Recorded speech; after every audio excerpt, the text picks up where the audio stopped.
Why do the elites and all of these secret societies talk in so-called symbolism and metaphors? Well, you see, when you use something metaphorically or in symbol forms, your brain actually gets trained to think in a different way, to make connections that you never would.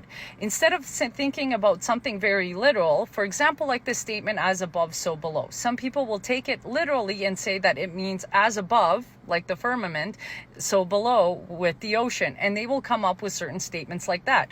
Completely correct. However, if you use it metaphorically in any other sense of the way, it could also mean as above, so below, but flipped.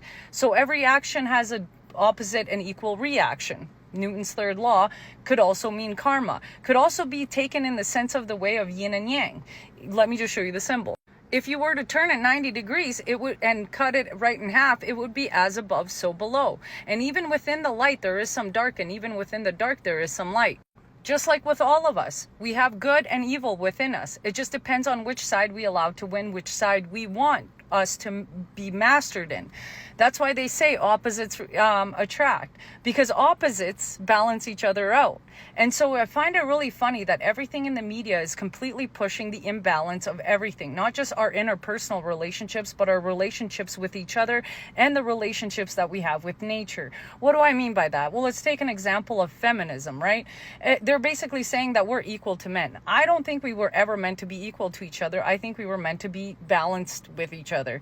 That means the things that women can do, men can't, and the things that men can do, women can't. And then there's a bunch of things in the middle that we can do in certain percentages better or worse than the other, which is why they say that opposites attract. Because when you are attracted to the opposite, you learn about your own strengths and you also learn about your own weaknesses, because those come out. And it is up to you to work on them. What is the media saying? Oh, well, if this person doesn't agree with me, you should just leave them. Whether in male, female, or same-sex couples, it's always about me in a relationship. And the same thing goes for anything that we are seeing right now.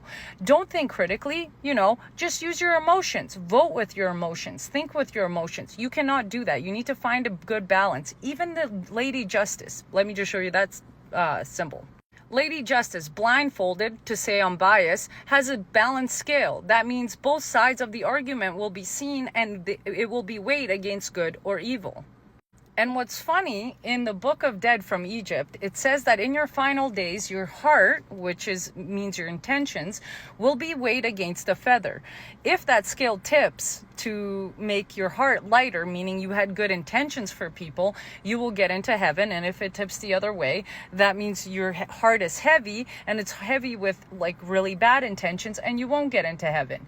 And so I find it really funny that everything is in perpetual balance with nature and also the universal law of balance. And I want to know what you guys think. Do you guys think that, the reason why everything's so chaotic right now is because we're completely imbalanced as a society, individually, and that is why we have so many anxiety, depression disorders, and all of that stuff, because we have lost the connection to each other and to the oneness that we are connected to everything, which is pretty much written in almost every single religious book, and also Gnostic books and Hermetic books that I've read. We need to be in balance with absolutely everything. And it doesn't matter if you're a little bit more of something, there's somebody in this world that's a little bit less than that, and it eventually balances itself out. And I find that really interesting, because a lot of people say, well, why is there so much evil on this earth if God exists? If there wasn't any evil, there wouldn't be any good, because of that law of balance. So if there's more evil on this earth, that means there's going to be more good on this earth. And that is why I know we're going to win as a society, because the more evil they get, the better we get, and the more we work together to unite as one. But I want to know what you guys think.